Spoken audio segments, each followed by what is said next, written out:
Chapter 4. It had only been a couple of years since Root found her hideaway and a baby moo, but looking at it all in full blooming glory, her heart swelled with pride at her lush, abundant microcosm of the dirt world. On this monumental day, she really felt like she was paying respect to the entire lineage of sacred plant practitioners, stretching back to Sasha Dirtz herself. Of course, Root and her classmates had taken the tri-perspective classes in school, honoring and respecting the Reggies, Dirts, and Bots. And although she honestly slept through most of the Reggie portion, Root perked right up when it came to her hero, Dirts. Yeah, Emily Anderson was a perennial favorite in the community, and Rue's handsome profile had made it onto the most merchandise post-mortem, but Root had always been motivated by puzzles and curiosities, and the unanswered questions surrounding Sasha's death 300 years ago today had taken up the most real estate in her mind. Of course, recalling the early history of the conflicts, and eventually the Great Exodus, reminded her of the Bots. The big mystery for Root was why Sasha Dirtz, the creator of the 10, the very first Dirt for Crag's sake, had even been on that rooftop in the first place. Was it self-sacrifice? Had Sasha missed something in the probability field? And worse, would Root miss something equally important in her lifetime? Would she, like the legendary Sasha Dirtz, allow millions of innocent people to be? Root let go of the thought, cutting the sentence short before its subconscious meanings and associations wrecked her good mood. She flexed her pupils and smiled at a panting, happy fella. Lose all falsehoods, Harper had told her. Yeah, today wasn't about dwelling on anything negative, anything that had the potential to flip the 10 on its head. Root had a nasty habit of priming her mind with morose stuff daily anyway, so she was always wary of fixations, distractions, and other impediments to navigation. No, today was about celebrating what the Dirts had now, which was a lot. Especially considering the timeline of their turbulent history, her place in it, and the ease with which she could get her doses of the 10. Humbled by the remembering, she swung Moo's mobile home off her shoulders so she could prepare. Setting it gently on the ground, Root pulled the zipper, and Moo crept out as if she had just landed on Mars, even though she had been there hundreds of times. Drama queen. Frowning, Root put on the Kid Keeper watch to shut up Casa's voice in her head. Then it was time to unbuckle Fella's pack and give him freedom. Happily, he found his regular patch of well-pawed grass and flopped down with a huff, chewing on some blades. Root gave him a few quiet slices of cucumber, apple, and watermelon from his pack and filled a silicone water bowl. "That should hold you for a while," she said, rubbing his ear like a rabbit's foot. Unzipping the gear compartment under Moo's kitty condo, Root pulled out her dusty meditation blanket, frowning. She snapped it in the wind to rid it of all the dander and brambles from her last session. A classic maneuver for any dirt procrastinator. Spreading it out on the low-crop lawn, she thought about how she wanted everything set up on this special day. First, she fetched her low-slung camping chair from under a camo tarp and put it in front of the blanket. She liked to have sitting options, especially back support if she got drowsy. And, of course, she couldn't forget the bright, fluorescent orange bucket from the hardware store she kept in the refurbished shack. Uninvited nausea and occasional cookie tossing was just a nasty fact of life for any dirt, sadly. Retrieving it from the tiny home, now plastered with blooming morning glories and passion flowers, she dropped the bucket with a clunk behind her chair. As she removed the rest of her supplies from the backpack, Root felt the light levels suddenly dim. Overhead, a shadow skated past, That was another feature of the dose. Hypersensitivity to light levels. Perhaps a curse as well, because they affected the set and setting rapidly and dramatically. Personally, Root did her best work in total darkness. To Casa's dismay, she had found electrical tape over every blinking LED in Root's room, including the smoke alarm. Root had even gone so far as to make light-proof sacks for all her devices. Even the tiny lights on her earbuds were like neon signs as they sat on her nightstand charging. With Fella and Moo sorted out, she knelt on the blanket and laid out her consumables. Water with ginger and lemon was always a must, as was a separate bottle of ice, twig, and juice. Then she unrolled her satchel, which held each ingredient of the 10 just in case she needed to adjust it. And, of course, a baggie of customized, pre-made 10 capsules. No brewing or chewing needed.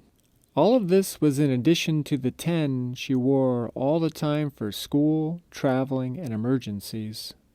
Integrated into bracelets, necklaces, even earrings, it was a secretive tradition from ancient times. Well, ancient to Root anyway, but no longer much of a secret. These days, the jewelry was more often traded at school than used for dosing. To begin, she popped one of her homemade ginger mint gummies and stuck it in her cheek for the upcoming barrage on her stomach. Her mouth was burning already, as she was simultaneously insulted and complimented by her spicy-as-hell homegrown ginger. Even though she had already taken her walking around dose, Root wanted to push the limits. Casa and Harper had gotten her a brand new strain of mushrooms, Soul Shield, as a birthday present. Unfortunately, she had been too lazy and excited to grind and encapsulate them, so she would have to choke them down in chunks. Root crumbled the cracker-dry fungi into her bamboo cup with a sour look and added lemon water and a chitinaise packet. She swirled the blue sludge, took a deep breath, and shot it in one gulp, grimacing. Chewing on the ginger gummy, Root waited for about 15 minutes to see what her tummy thought about all that. So far, so good. Next, she put a few squirts of her relaxation tincture into the cup and slammed that undiluted. The pungent liquid was a blend of herbs, including passion flower, kava, holy basil, and rhodiola. It took the edge off rapidly, but at the price of a bitter assault on her poor tongue. "Ugh," she said, making a crying clown face as the kava lingered on her taste buds. "Sweet baby Buddha!" She devoured the rest of the gummy, the monk fruit sweetness saving her from the disgusting tincture. "Nasty, every time," she said to an almost asleep fella. Soon, the sounds around her sharpened but dropped in volume. The air felt softer and comfier, despite being too hot just a second ago. As she started her breathing exercises, a second shadow crossed over her, like a kite slowly drifting in the wind. Root's peripheral vision was more like surround sound. She often sensed things behind her, which was impossible, according to her Reggie friends. Like now, for instance, as she felt Nips coming in for a landing, even before she heard the familiar craw, craw, and flapping of wings. "Who's there? Show yourself," Root demanded with mock outrage. "Too soon? Too soon?" Nips said, one of her well-worn, humorous phrases echoing in the enclosure. Root looked over her shoulder, shading her eyes from the sun, just as the raven cut a tight turn and landed gracefully in the dew-covered grass. "Better late than never more, I suppose. Well, come on then," Root huffed. At her invitation, Nips hopped over and took up residence on the edge of the blanket, opposite Moo. The cat just pretended to ignore Nips by casually chewing on its paw. Nips, the raven egg that had hatched, and on the same day Root had been born, no less. A supportive yet overwhelmed Harper had been back and forth between Casa's bedside and the incubator he had smuggled into her private hospital bathroom. By the end of the day, twin navigators had come into the world, forever bonded in space and time. Although Nips turned out to be a genius amongst birds and humans alike, she still enjoyed the simple things. To keep her close during nav sessions, Root had cast seeds on the blanket, and the birds seemed content enough to find each one. She glanced up every couple of seconds, though, always on the lookout for the local boat-tailed grackles. Oh, tail feathers, did she hate grackles. With everyone assembled and as well behaved as they would ever be, Root shut her eyes and restarted her relaxation and focus protocols. Sooner than usual, she felt herself entering into the first jhana, the new strain of mushrooms proving even more powerful than she had hoped. As an amplified Stage 5 washed over Root, her energy field flared up, past the usual margins of her psychic armor. Suddenly, Root lost all sense of gravity and direction.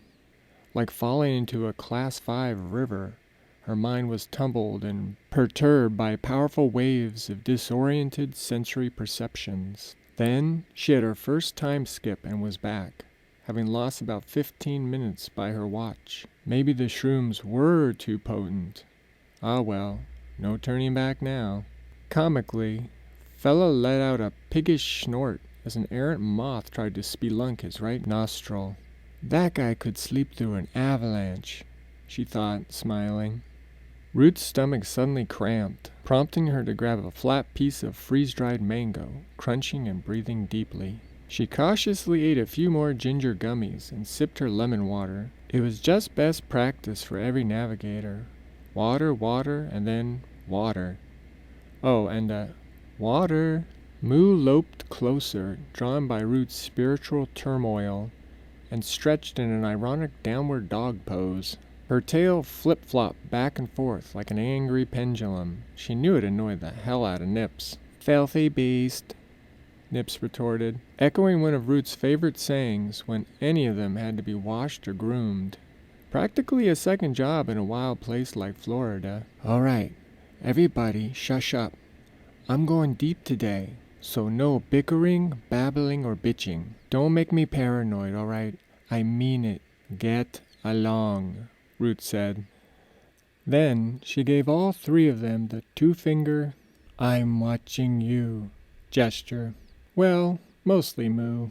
Turning back to the altar, Root swept her hand over the medicine satchel and stopped when she felt a pull from the mescaline microdoses. Reaching in with sweaty fingers, she took out 2 dark brown resin caps and stared at them. Was she really in the mood for this, regardless of how important the day was? Sometimes, a navigator just has to jump into the foggy abyss, not even seeing a landing spot, John had instructed her during one of their training sessions. But why?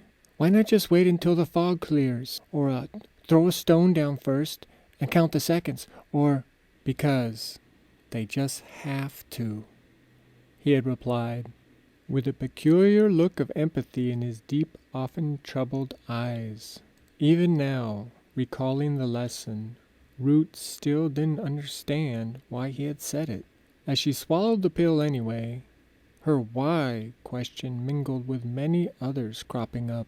Soon, her first loop from the mushrooms had just been and is, which meant more loops were on the way. Thankfully, the cactus sensed this and broke the cycle of repeating her realizations. It was hard to say for how long, though. She thanked the universe and the San Pedro for saving her. Feeling refreshed and grateful, she enjoyed the halos coming off of Nip's shiny feathers and Moo's sparkling eyes. Another deep breath, another swig of water, and back to work. Her whole body became drenched with ten sweat, as Root fought to recognize and integrate all the layers of her inner space with the unfathomable, ultimate reality.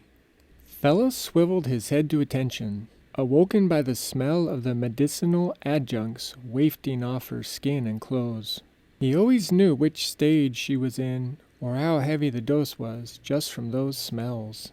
Fella gave off a soft whine, always wishing he could save her from whatever made her get sick, or sometimes walk on all fours like him. It scared him, but he knew his place and stuck to the script, protecting her physical form from outside agents. Because Fella, Moo, and Nips were nothing if not professional in a clinch. Nips hopped over and snatched up her usual dose of stray pieces of the 10 that fell here and there, avoiding the mushroom scraps that could kill her. Instantly, her pupils grew, and she let out a deep exhale along with a sequence of pops and squeaks. Meanwhile, Moo crawled onto Root's lap and started a deep purring session, rubbing her face against Root's sweat-soaked shirt. Root was glad to have them all there, and stroked Moo's silky fur. Despite the ginger, the lemon water, and all her training, her stomach was still swimming. On top of that, her earlier feelings of celebration were slipping away quickly, like a snake shedding in fast forward. And Moo was so freaking loud. The cat's vocalizations were being transduced inside Root, coming out of her mouth with each breath. Joining the magical jam session, Nip's intoxicated clicks and chortlings were pinballing off the vine walls and ground, assaulting Root's concentration like flies buzzing in her ears. Today was supposed to be an easy-breezy, celebratory romp, not the cluster fudge it had turned into. What the hell is going on? This is all off, Root thought, with mounting anxiety. Another skip, and now she was at about stage 7. But, because she had used mix-ins, she couldn't be sure of anything right now. Maybe it's low blood sugar. Worth a try. I gotta do something. Otherwise, just pack it in and cut your losses, Root. Switching to her cold twig tea, yerba mate, and berry juice cocktail, Root took a deep swig and wiped her mouth on the back of her hand. The caffeine marched her stomach content right along. Nausea sidestepped. Yay! As time dilated, she felt the familiar tugging at the back of her skull, like an invisible hand gently pulling her hair. Smiling, she closed her eyes, luxuriating in the reassurance that she was about to enter the probability stream, as Root called it. If she chose to go further, that stream would meet with other mystical waterways and eventually carry her to the sea. On a sage dose, which she was very close to, that sea would begin to merge with the great ocean. This freaked Root out. She had traveled the streams many times, sure, and a few brave or stupid times she had drifted or swam past the outlet into that immense naked space. But always she had swum back too early, all because she had been spooked, disoriented, or disappointed. To fully trust and surrender to the great ocean, though, such an expanse as that, how did the Utsham ever come back? Would she? Harper had never brought it up, and she had always felt it was too private or ominous to ask about. Maybe today, if he was over hanging out with Casa. Yeah, perhaps today. Now she was feeling pretty damn good, and perhaps a little cocky because of it. Root reached for another stem of the soul shield, despite a disapproving squinty look from Moo, and an equally damning series of "What the heck are you doing?" knocking clucks from Nips, who, by the way, snatched up an entire capsule of cactus resin when Root looked over at Moo. Dirty bird. So what? Root replied defensively to the pair. I said I was going deep. What's up with you two anyway? Root thought she had said as she swallowed the bleh-tasting mushroom stalk. Well, did I think it or say it?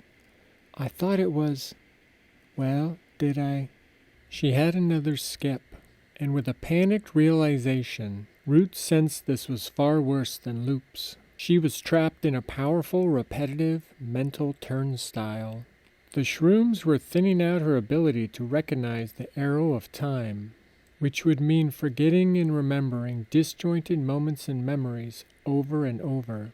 Just as the soul shield threatened to wring out what was left of Root's mind, like a washcloth, the raven turned, locked eyes with her, and let out a slow, deep rumble. With that focus aid, Root pulled a few psychic G's, shuttling her consciousness away from the fungi's siren song. Bewildered but back in charge, she smiled stupidly at her rescuer. "You been watching more Tuvan throat-singing vids, girl? Or is that resin kicking in? You know I saw you snake it, right? Thieving little." The medicine raven whistled, then let out one of her oldest refrains. "Listen up, listen up." Root squinted into the black of her pupils as Nips pushed, Corvus style, and tried to send her something.